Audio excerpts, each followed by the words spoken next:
Magandang buhay mga idol! Sa wakas, nabili na rin natin ang Aerox version 3. Napakaganda nito sa personal mga idol. Ang kulay ng ating Aerox version 3 is stock.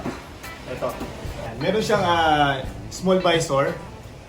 Tapos ito yung panel niya mga idol.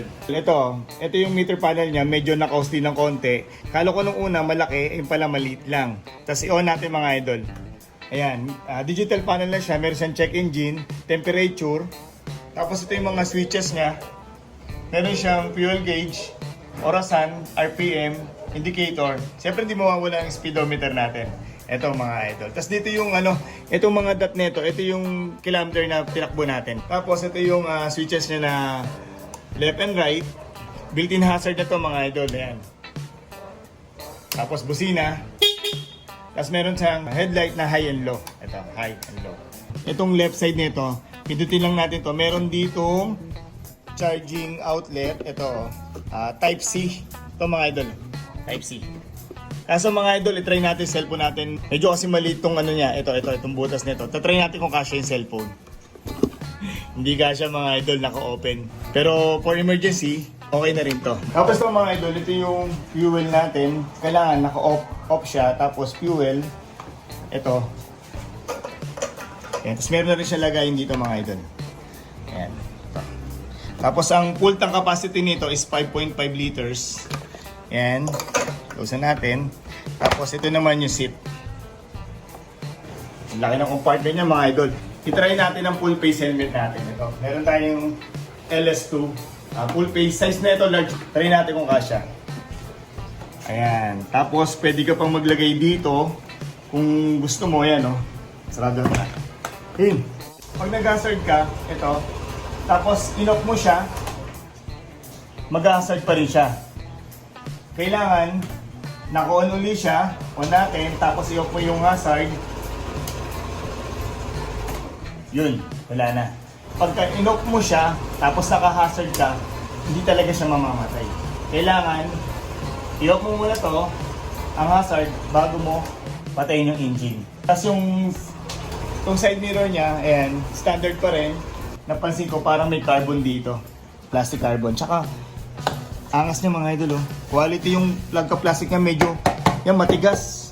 Tapos meron siyang Y-connect. Yan, pwede niyo i-connect yung cellphone niyo rito. Itong kilay niya, daily running light niya, ayan, napakaangas. Medyo lumilit.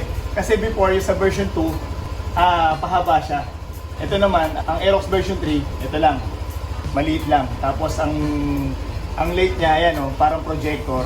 LED light na lahat siya. LED light na yung signal light niya. LED yung daily running light. LED rin yung headlight niya. Ang size ng front tire niya is 110 80 by 14. Mas busina ito mga idol. Itong tail light niya, yan parang R15.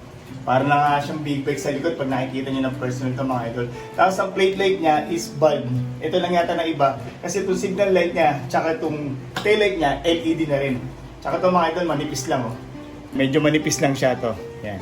Tapos sumaba na rin yung fender niya rito. Itong tapalodo niya, umaba na. Siguro, mas maganda to kasi hindi ka natatalsikan ng putik, less na. Tapos dual shock pa rin siya. Tapos ang rear tire size niya is 140 70 by 14 yan. Pwede sa pangbankingan to kasi medyo malaki yung gulong natin. Tsaka malapad. Hindi tayo sisave lang dito mga idol. Side stand, standard pa rin, ganun pa rin. Tapos ang napansin ko itong step nut niya medyo umabante ng konti. Siguro mas maganda to kasi para sa angkas medyo na-stretch niya yung paa niya. Sabi nila kasi sa version 2, tumatama daw pagka malaking tao ka, medyo tatama raw dito yung tuhod mo. Sa version 3, kahit 6-footer, sa tingin ko hindi tatama rito. Kasi ang laki ng allowance nyo, meron siyang clearance para sa tuhod. Tapos ang height ko mga idol is 5'7". Tignan natin kung abot ko yung sahig. Yan mga idol. Ayan, medyo lapat naman ako mga idol. Ayan, dapat naman. Sa 5'4" ang height, siguro nakatingkayad siya. Pero, kayang-kaya niya to. Seat height nito is 790mm. 155cc. Bibigay na siya mga idol. Tsaka Y-connect. Angas na ito mga idol. Poging-pogi dating mo rito. Kung kukuha niya, itong seat niya, Tapos napaka-elegance, premium na premium ang dating mga idol. Ito pa lang okay na to. Ito napansin ko. Na-deliver siguro to ng July 28, ayan o. Ayan, kitang-kita. July 28, ang bilis natin nakakuha ng Aerox version 3, standard version. Disc brake na siya, harap at likod. Ito mga idol. Disc brake. Kaso mga idol, hindi siya ABS kasi standard version lang siya. Kasi ito mga idol, harap, then likod niya is disc brake din. Itong likod niya, dati siyang drum brake sa version 2 at version 1. Ngayon, sa version 3, disc brake na rin siya. Ayan. Ito ang kagandahan dyan. Ito lang yung decals niya, simple-simple lang. Ayan o. Ayan. Para siyang blue-green. Ayan, decals niya, tsaka to. Ayan, ganyan lang ang decals niya. Tapos meron siyang logo ng Yamaha sa front. Tapos dito sa may meter panel niya, meron din siyang logo na Yamaha. Meron siyang logo dito na Yamaha sa likod. Ayan. Isa pa mga idol, pag may nadaanan tayo na baha, hindi uurong to si Aerox version 3. Hindi tayo mangangambal lumusong sa baha kahit medyo mataas pa yan. Kasi nga, gawa nga ng malaking gulong niya, mataas ang clearance niya, kayang-kaya nito.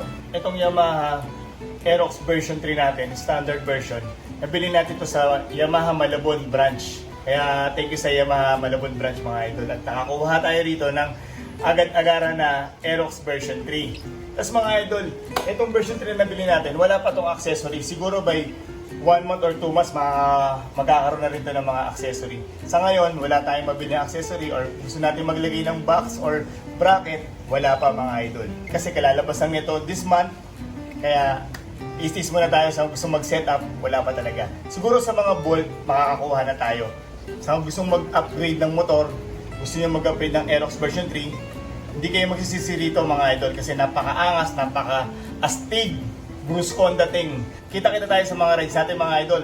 Gagamitin na natin si Aerox version 3. Maraming salamat sa mga sumusuporta sa akin. Sana nagustuhan nyo ang aking vlog. God bless po sa inyo lahat. Ride safe. Magandang buhay.